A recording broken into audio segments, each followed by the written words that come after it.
First, we're going to talk about Nigeria and some of the bad things happening in Nigeria right now. Then, we're going to talk about Nigeria again. A young lady from Nigeria trying to break a record of traveling to every continent in less than 72 hours. We're going to find out why it's difficult. Number third, we're going to talk about France in Madagascar. See Madagascar? Right here. I'm sure you heard about it, but you probably never heard about it like this.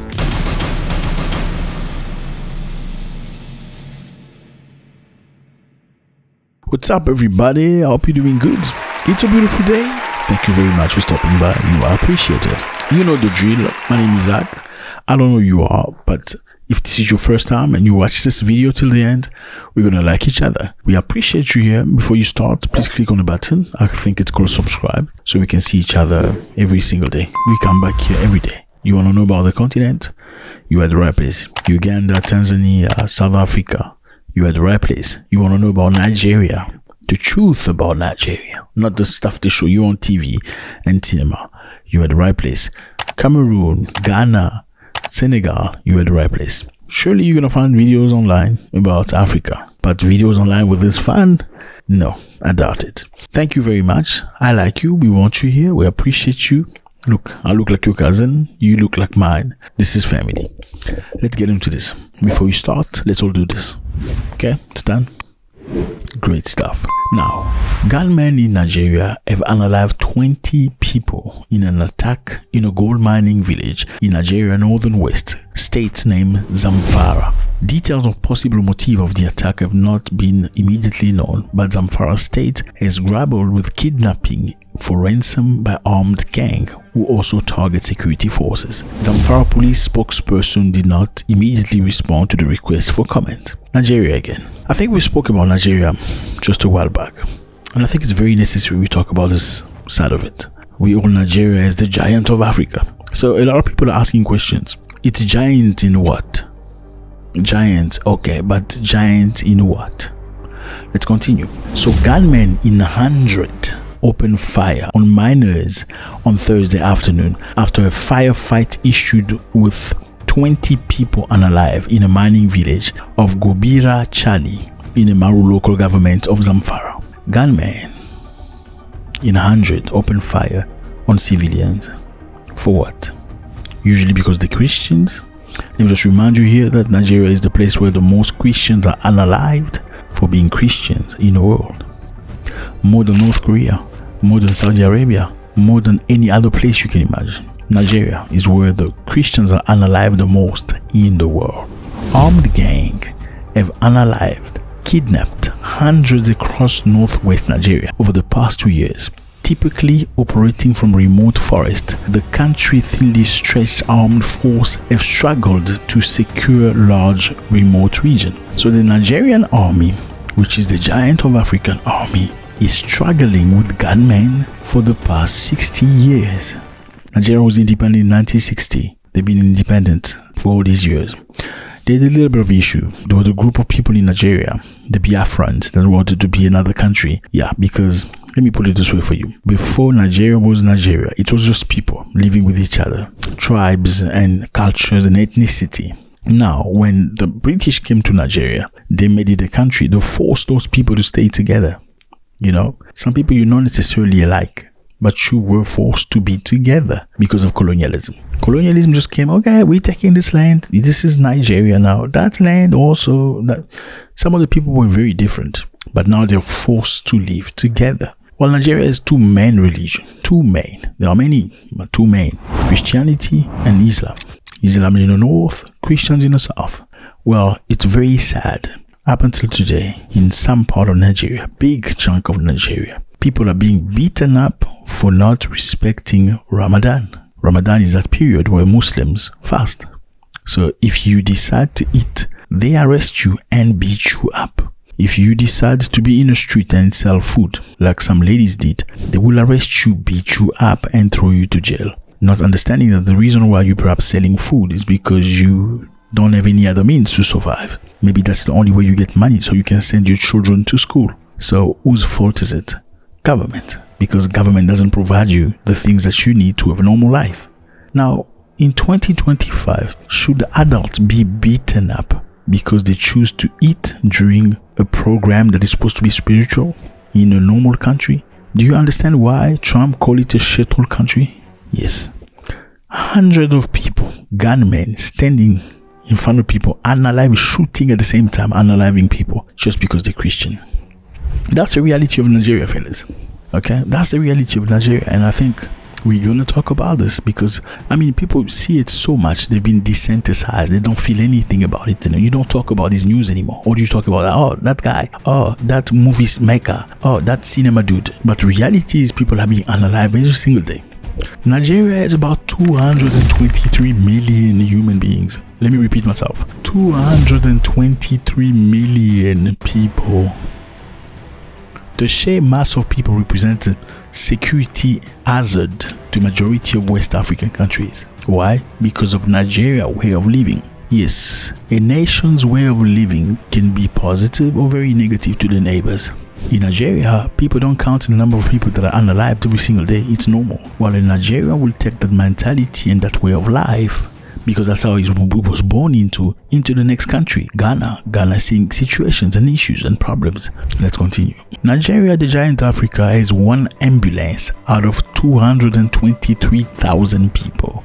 One ambulance for 223,000 people. But when they go to Kenya, they're the big boys. They are the giant of Africa.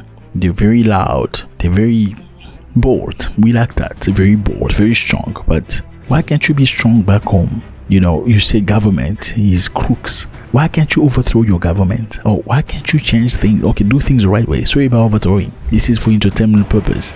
Why can't you do things in a way that things change in your government? How many people run your government?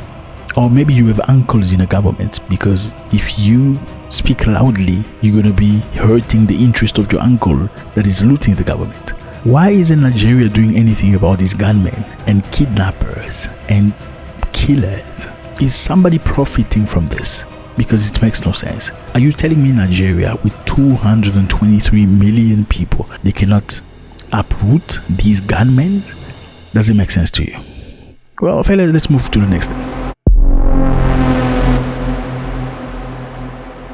There is a young lady in the name of Asimobi.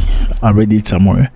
Then I went to look into her a little bit. She was in a mission to break a world record of the fastest travel in every continent in 72 hours. 26-year-old Nigerian travel content creator was attempting to beat the current world record held by an American traveler who broke the record in February 2025. When she was initially planning her attempt, the time to beat was 73 hours. She completed the trip in 71 hours and 26 minutes after the flight delay and the visa issue derailed her journey. So a journey now is to show to the people how much they're being denied visas and how it's difficult, what she call low mobility passports. It's difficult to get visas. She was trying to achieve this record breaking of going to every continent before 73 hours and was unable to do it. And now she want to raise awareness on how discriminating it is.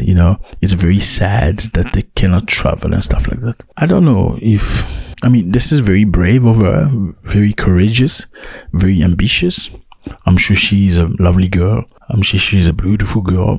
I'm sure. Who's going to tell her? Should I tell her or somebody should tell her? Just taking into account what I just announced here of gunmen taking people being kidnapped, for ransom. In Nigeria, you can't travel without bodyguard. Yeah, if you come in Nigeria as a foreign person, you need to have the army bodyguarding you. So you're going to go pay money for you to be secure, or else somebody's going to take you and go ask for ransom in the bush. Now, is somebody going to tell this young lady why it's difficult for Nigerians to get visas to other places? Is somebody going to explain to her why a passport is low mobility passport? Will maybe somebody encourage her perhaps to marry somebody from another country? Because I understand it's the pride. I'm Nigeria. But being Nigeria is good, but it comes with a load of many things.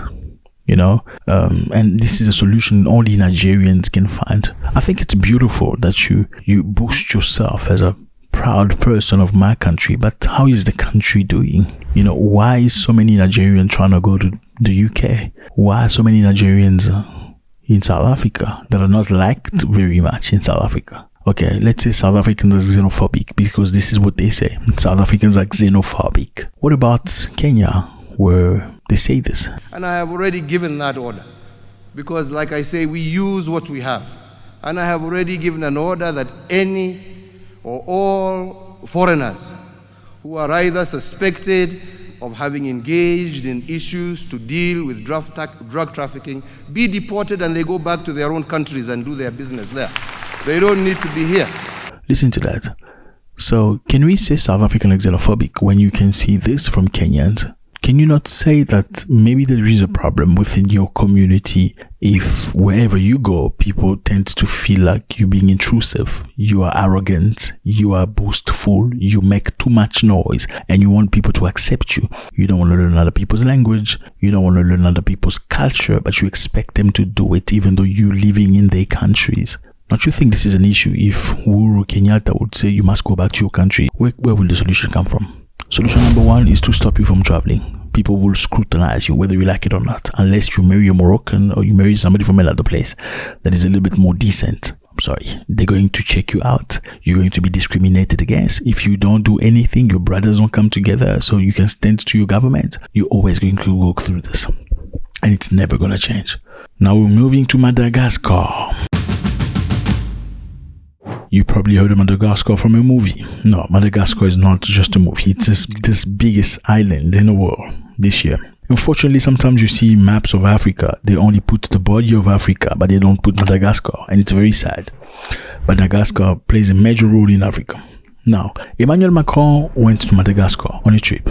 Why? Because France colonized Madagascar, like many other places. And they did not do the right things in Madagascar. They unalived many people. Now, many people expected France with Macron, after all the stuff that has happened with Mali, Niger, Burkina Faso, to come with a different attitude. To say, I'm coming to visit you guys. I'm coming to say sorry for our colonial past in the region. He didn't say sorry. During his recent visit to Madagascar, French President Emmanuel Macron addressed the complex issue of France's colonial past in the region. While he acknowledged the historical grievance, he stopped short of issuing a formal apology. He did not want to say sorry. He didn't. Instead, Macron emphasized the importance of creating conditions for forgiveness and reconciliation. He noted that the process of healing should involve mutual understanding and respect rather than focusing solely on apologies. So you come to somebody that you beat, raped, pushed, yeah, and you say to them, no, I'm not going to say sorry, we just need to respect each other and understand one another and move forward. Well, the forgiveness have to come from you. So how can you forgive somebody who doesn't say sorry? That's a blatant disrespect. So previously he stated that he will not offer official apologies for France's colonial actions, including those in Algeria, but he will engage in symbolic acts aimed at promoting reconciliation. So he wants reconciliation without apology. Well, in Algeria, they unalived many people. Algerians are some of the people that suffered within the end of France. They took over the country. They kicked them away from their land. They want to change their culture. They forced them to speak French. Then they unalived them when they try to resist. And every time Algerians want to claim something, they unalive them big time. People talk about 500,000 Algerians being unalived by French. Matter of fact, props to Algerians. They fought back. They organized. They uprise, with guns. They resisted. But, French superior weaponry and technology was too much for the Algerians. Matter of fact, in Algeria, France conducted enormous amount of nuclear testing.